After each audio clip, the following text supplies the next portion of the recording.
প্রিয় দর্শক, আসসালামু আলাইকুম। আমার চ্যানেলে আপনাদেরকে স্বাগতম।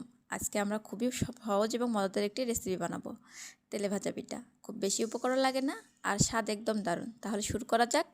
তেলে ভাজা পিঠা বানাতে আমাদের লাগবে চালের গুঁড়া 2 কাপ, চিনি 1 কাপ, পানি 1.5 কাপ, লবণ 1 চিমটি, তেল ভাজার জন্য।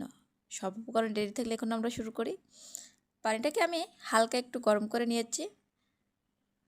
গরম পানির ভিতরে চিনিটা ঢেলে দিয়ে মিশ্রণটা তৈরি করে নিচ্ছি। চিনিটা অনবরত নাড়তে থাকবো যতক্ষণ পর্যন্ত চিনিটা গলে নেওয়া যায়। চিনিটা গলা হয়ে গেলে এতে আমি অল্প অল্প পরিমাণ চালের গুঁড়ো অ্যাড করব। চালের গুঁড়োটা অ্যাড করে মিশ্রণটি ভালোভাবে তৈরি করে নেব। এই পিঠাটাতে এই মিশ্রণটি আসলে মেইন কাজ। মিশ্রণটি যত ভালো হবে পিঠাটা আসলে ততটাই ভালো হবে। এখন একটা কড়াইয়ে তেল গরম করে তাতে মিশ্রণটি ঢেলে দিলাম। আপনারা দেখতে পাচ্ছেন আমি কতটুকু পরিমাণ মিশ্রণটি ঢেলে দিয়েছি। এখন পিঠাটাতে ফুলে গেছে, তারপরে উল্টিয়ে দিচ্ছি। পিঠাটা সেদ্ধ হওয়ার জন্য আমি মাঝ বরাবর একটি ছিদ্র করে দেব।